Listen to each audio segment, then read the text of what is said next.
I don't think it's ever been this real in my career, whether it be what's happening outside the United States or what's happening inside the United States. It is getting real, and it is time to become a contrarian. It is time to wake up your family. It is time to get out of variable rate debt. It is time to not leave a lot of money in regional banks. It's time to reevaluate even the best laid plans. This is Kaiser Johnson with Liberty and Finance, and this is the Miles Franklin Weekly Special from May 9th through 16th, 2023, while supplies last. This week, we are excited to feature the 2023 Australian Silver Kangaroo at just $4.85 over spot. The 2023 Silver Kangaroo from Australia are renowned for their 4/9 fine purity, as well as their recognizability and design. Like many other coins, they come 25 to a tube. However, unlike others, the Australian Monster Box is just 250 coins, making it the most affordable Monster Box available, especially with a premium of just $4.85 over spot per ounce. And finally, Silver Kangaroos are IRA eligible. If you'd like to learn more about a precious metals IRA, an IRA holding assets in a private depository rather than a bank or brokerage, call us, and we'll be happy to help you in that process. To order this special or any of the many other options we have available, call us at 1-888-81-LIBERTY. That's 1-888-815-4237. We're available after hours and on weekends, and we look forward to speaking with you. Hey everyone, this is Elijah K. Johnson with Liberty and Finance. And back with us today, after a little time off, is Andy Schectman, CEO and President of Miles Franklin. Andy, thank you so much for joining us again today. Elijah, it's great to see you, and thanks for having me. Yeah, it's been a nice little vacation, but it's good to be back. Well, it's great to have you. Our viewers have been definitely anticipating your arrival back here. They submitted about 60 viewers' questions, so there's no way we're going to get to all of those here. But I did want to first ask you about the current state of the financial system, especially with the banking system. We saw First Republic go under, which is the third major bank collapse, fourth if you count Silvergate, and we're just seeing more and more regional banks having issues. What is your perspective on this? Where are we headed from here? You know, Elijah, I have a hard time believing that it just seems to me that the regional banks there's a fuse lit underneath them. All right. So we go back to the testimony where the Treasury Secretary, Janet Yellen, was being interviewed by the representative from the state of Oklahoma. Everyone's seen that video by now, but for those who haven't, he asked her, Madam Secretary, you know, we didn't think that bailouts were part of the game any longer, and we thought it was bail-ins. And you did just bail in Signature Bank and Silicon Valley Bank. And well, you know, what I want to know is if a regional bank in Oklahoma fails, will my constituents be made whole? And she said, no. What? He said, what? No, she said that it would take an uber majority vote from the FOMC, which is the Fed, the FDIC, myself, and the president. Well, that was the match that lit a fuse underneath the regional banks. But the aiding and abetting of the continual exodus from the regional banks, I think, lies at the heels of the Fed. I mean, the Fed, which is allowing money markets to park their money in the overnight repo market, reverse repo market, paying 5%, is aiding and abetting this exodus. You see, you can take money out of a bank, move it to the safety of the too big to fail mammoth banks, where money markets are offering 5% with daily liquidity, rather than being in a bank that Janet told us is not going to be bailed out more than likely, unless it's too big to fail or systemic enough, according to her, which renders her the judge, the jury, and the executioner all at the same time. But you can pull your money out of that bank, which is shaky at best, earning nowhere near the 5% that you can get in the money market. And even if you find a CD that will pay you 5%, and I looked last night, you can find some, but there are 1-year maturity on those. So you're locked in for a year in a bank that is risky and will be bailed in if it fails, not bailed out the way that Silicon Valley Bank was. Or you take it out, you put it in the money market in Wells Fargo or Bank of America or Citibank or JP or Morgan Stanley, and you're told that they're too big to fail putting it in a money market that goes into the reverse repo market at 5% with daily liquidity, you're out of your mind to leave it in the regional banks. These banks who have virtually nothing in the way of reserves and balance sheets filled with mortgage-backed securities and treasuries at half of what they're going for now. In other words, they've lost 50 or 60% of their value if they were marked to market. And on the balance sheet of these banks, they're allowed, because of the stupid accounting gimmicks, to value it at par, not at real mark-to-market values. But if everyone comes calling for redemption of their deposits, the only way the banks can come up with it would be to liquidate these assets, which are now toxic. They weren't when they bought them. Treasuries and mortgage-backed securities backed by the government seem very safe and stable until the Fed raised rates as high as they have, rendering those investments literally toxic and 50 to 60% below what they are marked on their balance sheet as. And as we saw with Silicon Valley Bank, put them out of business in 36 hours. This is something that we have not seen the end of, not even, I don't think, the beginning of the end. Quite to the contrary, I think as rates continue to rise, as people continue to pull their money out in search of safer returns, higher returns in a bank that's too big to fail, we will see many, many more of these banks topple. And it begs the question, if they really wanted this to stop, all they would have to do is say no more money is going into the overnight repo market, the reverse repo market, and immediately things would change. And that to me is what is more ominous than anything. And you know, people aren't talking about another big deal, and that is at the beginning of, or at the end of 2022, the FDIC had a balance sheet of $128 billion. Yet, do people notice that the Fed gave a loan to the FDIC here recently for $173 billion?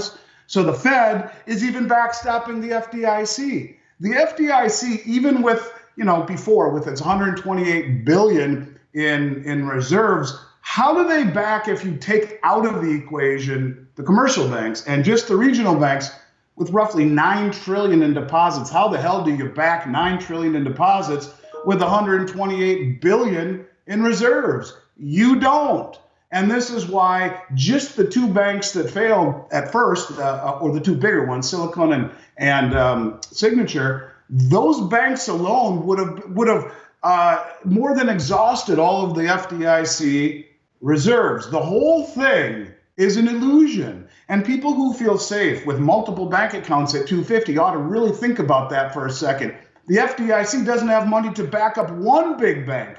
And if you look at the banks that have failed here this year, those three banks have a larger amount capitalization, a larger volume than all of the dozens of banks that failed in 2008. This is just the beginning.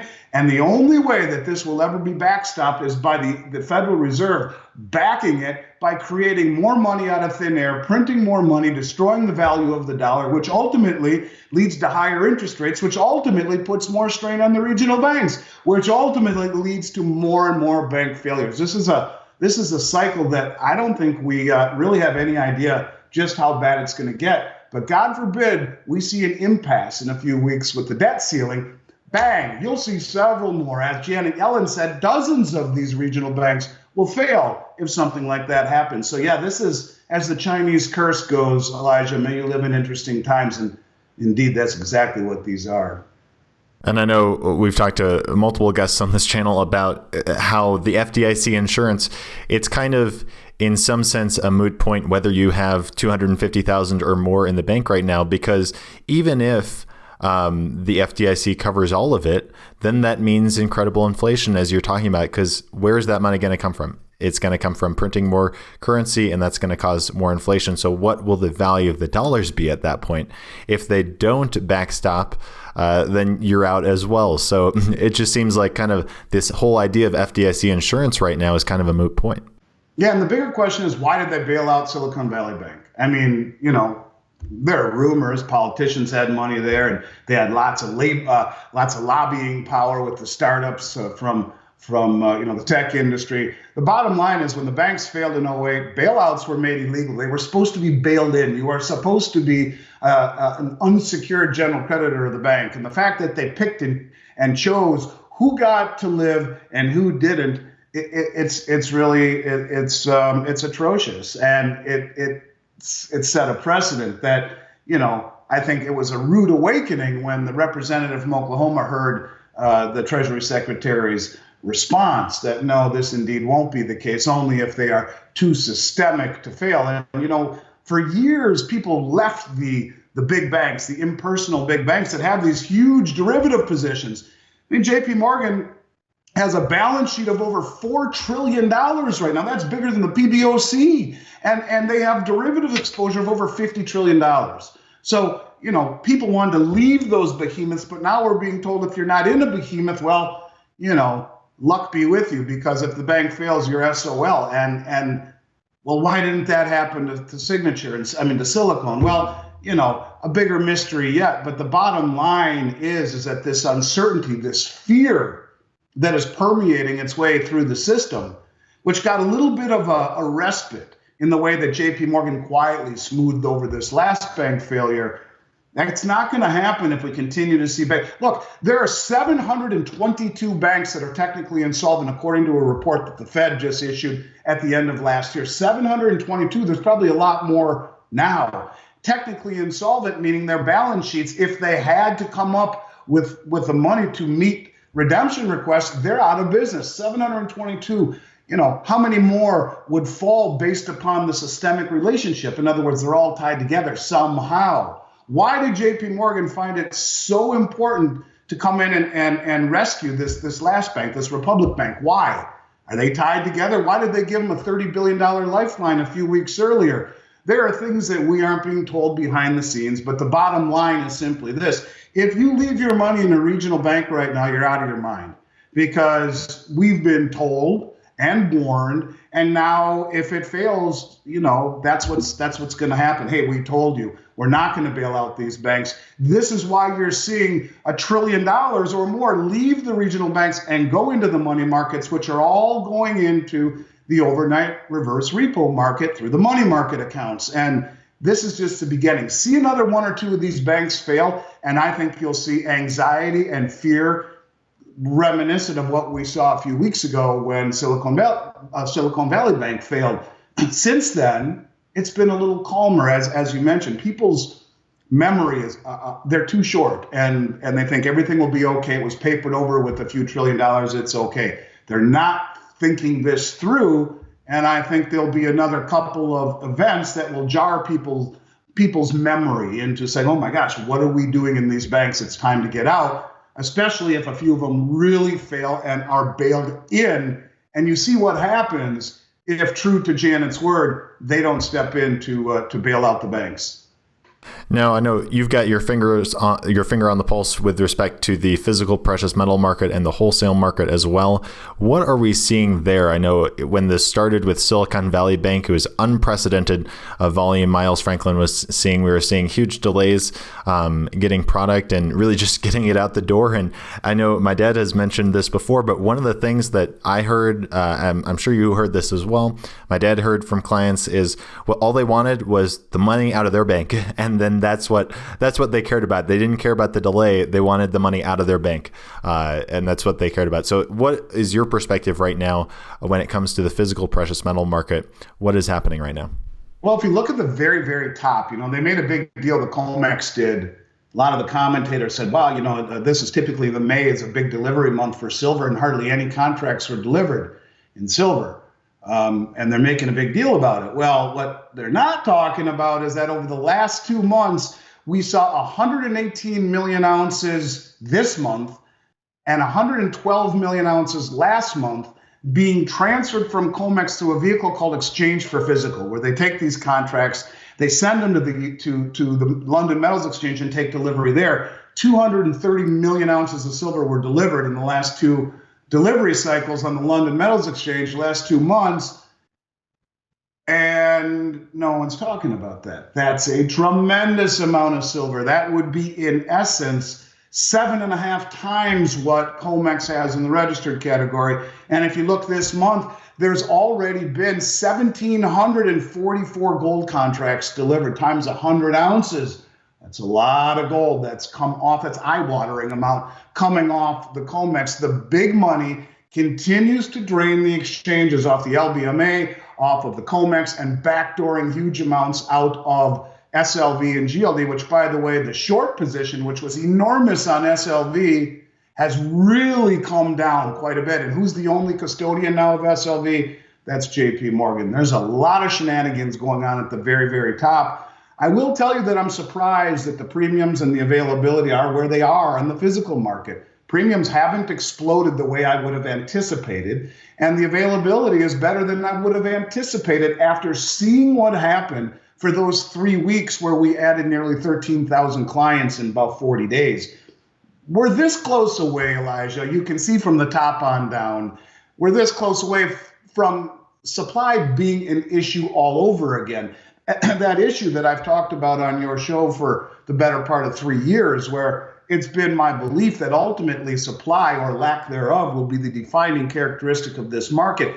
There will come a time if we see more bank runs, more bank failures, we see rates rise, and we're not even talking about everything I've been talking about publicly on your show and others for 3 years, and that is this massive cohesion and unification of all of these countries against the West. The BRICS and Saudi Arabia moving away from the dollar in many overtures that we've talked about repetitively. But just simply speaking, there will come a moment when things happen in this country where the big money says, what are we doing? We need to find ways to protect ourselves because stocks, bonds, and real estate are right in the target of rising interest rates, of the problem. And when that big money dips a toe into the market, just like that, it'll all disappear. So right now, premiums are not outrageous. Availability is fairly decent. But I will tell you that this market has a bad habit of being one that can change on the the flip of a dime. And I think we're not there yet. You see another bank fail or one of those 722 banks. Yeah, I think we're right there again. But right now, things are still, I guess you call it the calm before the storm. And I've said this before, I am 100% convinced that product availability will be a real issue in the days and weeks to follow. Yeah, maybe the calm before the bigger storm, because it seems like we've already seen a pretty big storm right now. We do have a couple viewers here asking questions about a central bank digital currency, and it really seems like what is happening in the banking system right now could be a perfect crisis for the rollout of a digital dollar or anything like that. I know the Fed Now system, I think, is going to be coming out in July. That is, some people think is kind of a digital dollar kind of system. Your perspective on this, how this crisis could be used by the powers that be to introduce kind of more control into the system through a digital dollar? Yeah, I think it's a foregone conclusion. The Bank of International Settlements, which is at the very top of the food chain. We've talked about the BIS and their role in Basel III and reclassifying gold and whatnot. But at the very, very, very, very top of the banking pyramid is the Bank of International Settlements. Below that is the International Monetary Fund. Below those are all the world central banks, and below those the commercial, and then below those the regional. So at the very, very top, you got the BIS who's told the world that every one of the member countries needs to have an operational CBDC by 2025. Fed Now, to me, is more like Venmo or Zelle on steroids, where you'll be able to transact, transactions, whether it be person to person or person to retail, or paying your taxes or any of these kinds of things in the Fed Now system. It will be kind of the gateway, if you will, to the central bank digital currency. But yes, if you were going to issue a central bank digital currency, it would be far easier with precision to enact not only a central bank digital currency, but monetary policy, which is what this really comes down to, if you had everyone in a small subsection of banks rather than 5,000 regional banks. Put them in 4 or 5 banks, and imposing any type of new policy would be a whole heck of a lot easier. I get asked a lot from clients saying about kind of hypothetical situations in the future with CBDC, all of that. How will you sell gold in digital when we have digital currency? All these different scenarios about what will life look like. And I think it just always come back to the fact that none of us know what life is going to look like with central bank digital currency. But one thing I do know is that holding physical metal, gold and silver in your hand is something that's real, and it's something outside of the system. You're opting out of this new system of control. And that's something that I do know. And I think really holding precious metals can be a way of really saying, I don't know what the future holds, but I do know that if I hold this in my hand, I have something of real wealth. Totally agree. I think a buzz phrase that will take on greater significance over the next few years, or let's just say over the next weeks and months, would be counterparty risk. I think that's going to have a big negative connotation to it because, when banks fail, your money in the bank you feel is safe, but the counterparty risk telling you it's not. In other words, value on many of these things that we value are based upon a counterparty's ability to perform. And if your money in the bank is safe, being safely guarded by the bank, but the bank goes upside down and you are now an unsecured general creditor, what is it? It's not safe because of the counterparty risk, the systemic risk. And when you hold gold and silver, it removes that. There is no counterparty risk. It are the only assets that are simultaneously not someone else's liability. And so you're right. And it gives you, you're outside the matrix. And look, you could argue, Elijah, we already have a digital system, even though we don't. What is when I send someone a wire who sells $1 million worth of gold and silver? Isn't that really just a bunch of digits in a computer? It's not like we're sending them $100 bills. And so it's the same thing. You transact within the system that you are in.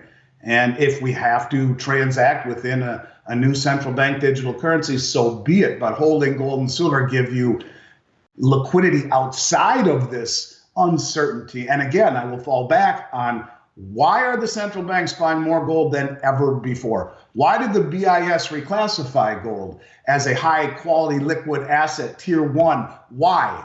Because gold will be used to have a significance, whatever that significance is, whether it be pegging to the new system or whether it just be the fact that it is one of the few things out there that allows you to be outside the system with no counterparty risk, with no third-party liability. Well, that may be the case.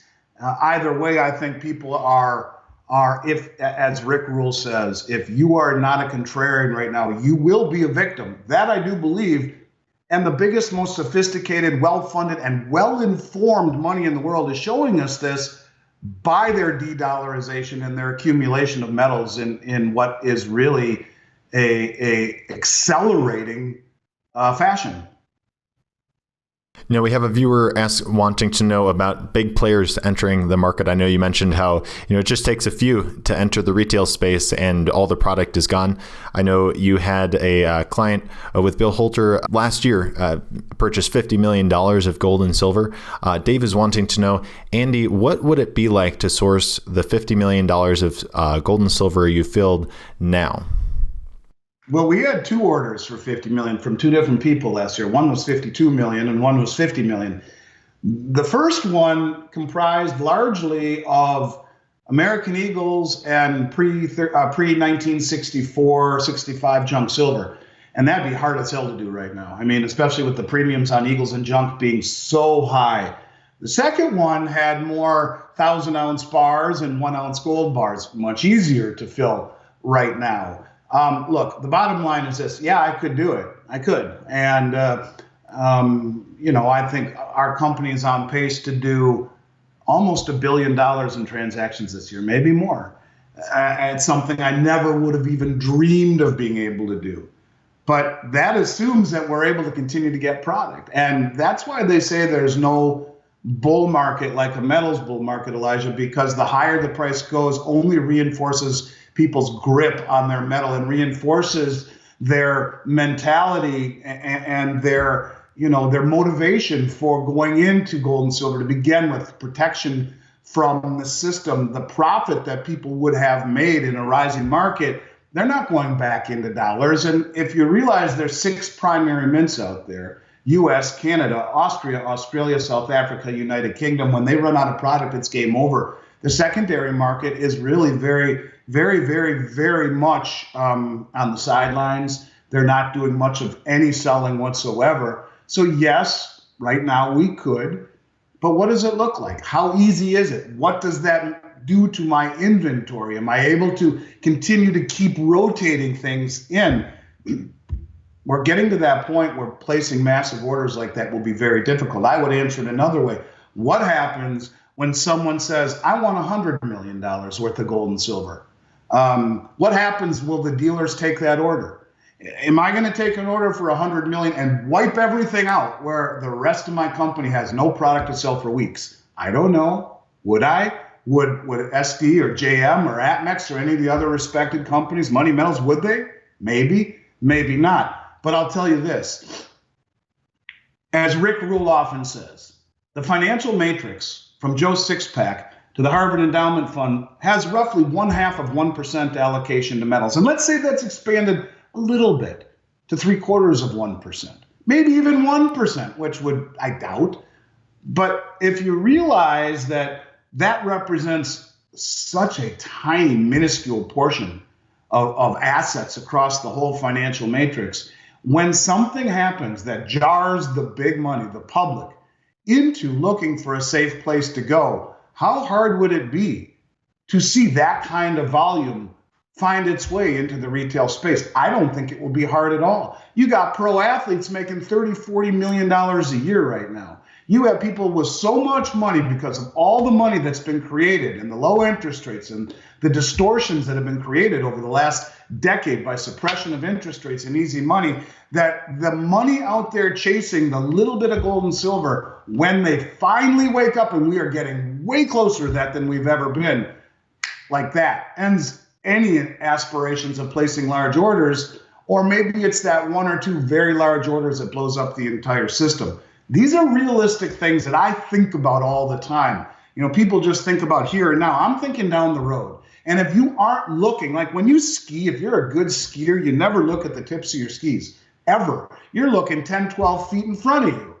And if you're not, you're going to cross your tips and wipe out. And that's what people are doing right now. They don't see what's coming and they can't get out of the way of what they don't see coming. Or if they do, they're only looking to the tips of their skis and they're not looking 15, 20 feet in front of them as they should be.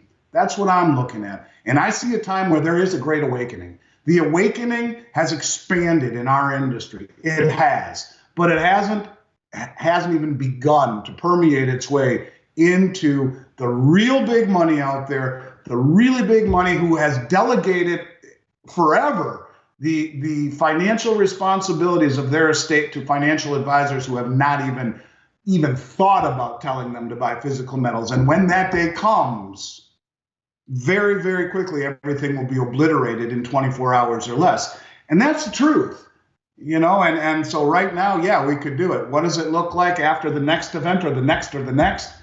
That's a question that I think everyone should ponder and think about just how much money is out there versus how much gold and silver there is and how much money would it take to blow up the whole system. Elon Musk or Bill Gates could do it on his own, on their own, in one day.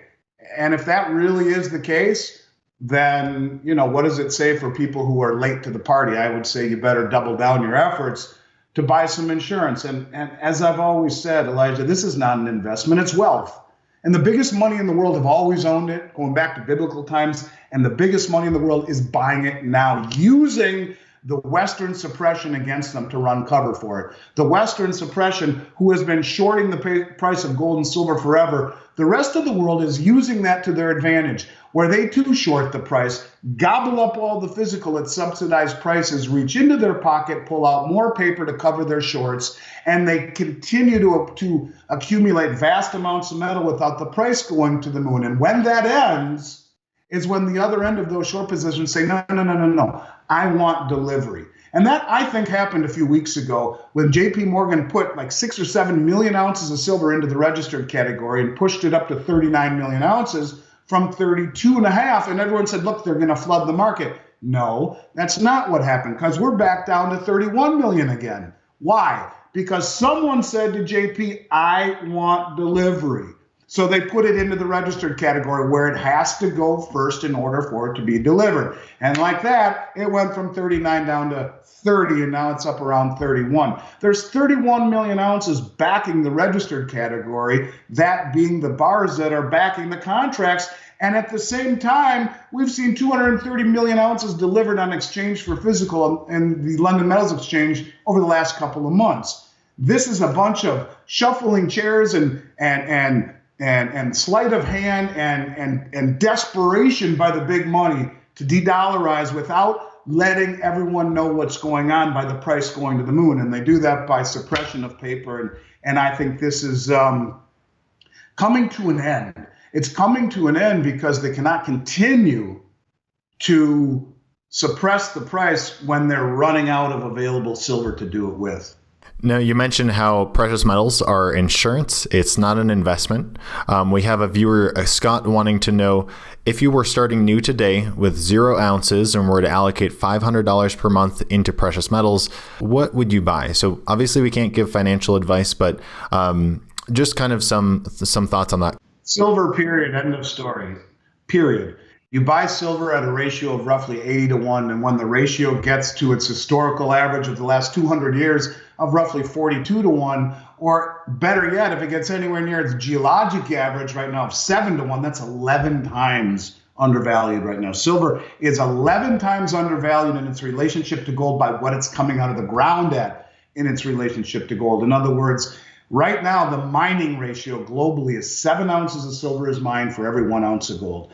And in that environment, you're looking at a price of 80-1. It's almost 11 times undervalued in that respect. It's averaged 42-1 for the last 200 years. So you buy silver at roughly 80-1. When it gets to 40-1, if you really want some gold, switch it into gold, your silver into gold. But $500 a month would be impractical to be buying 10th ounce gold eagles at $250 each when you can buy, silver for just over $30 an ounce right now. And that to me is 100% the only answer that I would ever give anyone right now. And even if that number was 5,000 a month, I would say the value of a generation is found in silver right now. When the music stops, my belief is to be in gold because of its reclassification, because the central banks are voraciously accumulating it, but they're buying silver too.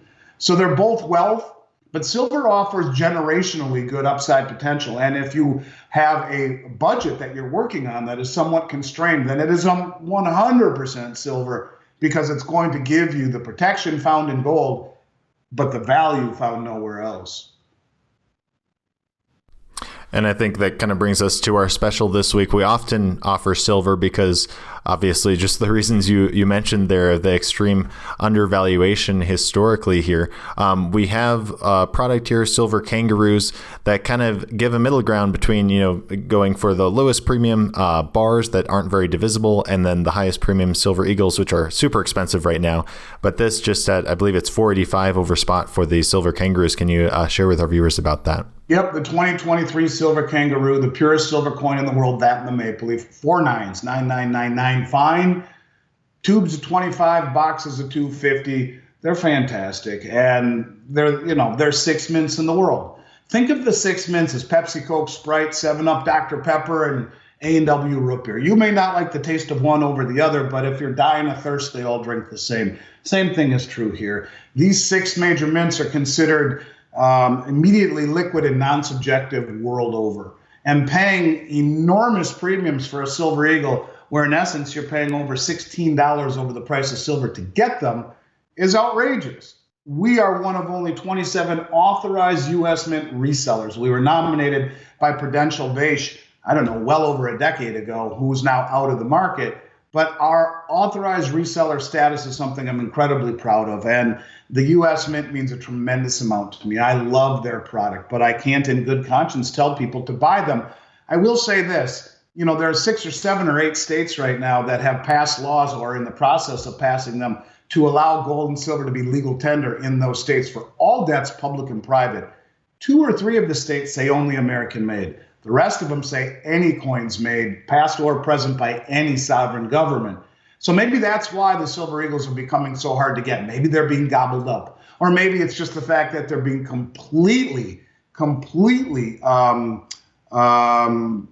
they're just behind the 8 ball. They only made 14 or 15 million ounces last year. They're just being inefficient completely and totally. They've made 4 times that, or 3 times that for sure, in 2011 and 12. They have the capacity to make 50 million coins or more. They made 14 or 15 million. And that Janet Yellen said they ramped up the capabilities of the mint in order to meet demand. Well, they haven't met demand, and the price is ridiculous. So if you're going to pay 16 plus for an Eagle, or 4 plus for a Kangaroo, or a Philharmonic, or a Britannia, or a Krugerrand, it's a way better buy. And even the Maple Leafs are a little elevated right now, and around $7 over. So there are better buys out there in sovereign mint coins, that there are states out there recognizing what we're talking about here, that, look, they're offering their constituents a way to protect themselves the way the central banks are. And ironically enough, that's exactly what the representative from Idaho said a few weeks ago on the legislature floor, where he said, we need to allow the constituents of the state of Idaho to be able to do what the central banks of the world are doing,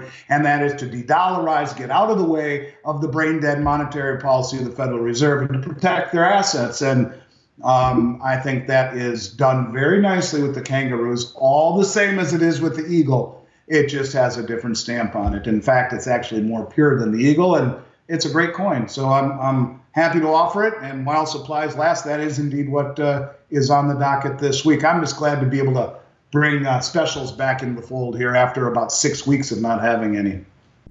Yeah, and I think the key phrase there is while supplies last and given current market conditions stay the same, because I know we've had in the past where things change on a dime and we can't offer that anymore. So with that condition, obviously, while supplies last. Andy, thank you so much for your time today. Any last thoughts before we let you go? I know our viewers really appreciate having you on. They were really looking forward to this, so we just appreciate your time. My only last thoughts are, I think this is really getting real. And I don't think it's ever been this real in my career, whether it be what's happening outside the United States or what's happening inside the United States. It is getting real, and it is time to become a contrarian. It is time to wake up your family. It is time to get out of variable rate debt. It is time to not leave a lot of money in regional banks. It's time to reevaluate even the best laid plans. And you know what? If things get real bad, those insurance companies where you have policies or pensions or any of these things that are based upon a orderly market, insurance companies especially, they're not immune to these problems.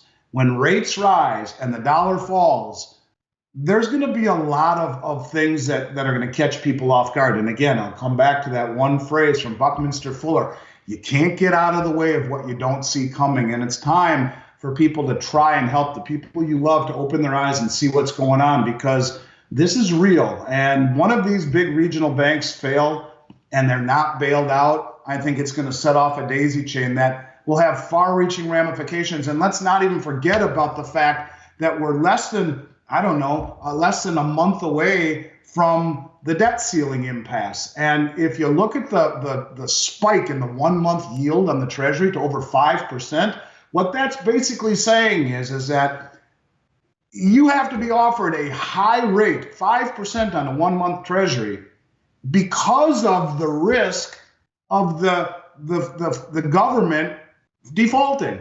If you look at the credit default swaps right now, on that happening, they've gone through the roof. What they're basically saying is that they will default. Now, it won't be an all-out default because they have the printing press, but it will be a technical default where they're going to be bondholders that are going to miss payments. And I don't know what it says to the broader picture, but Janet Yellen said if this happens, dozens of banks will fail.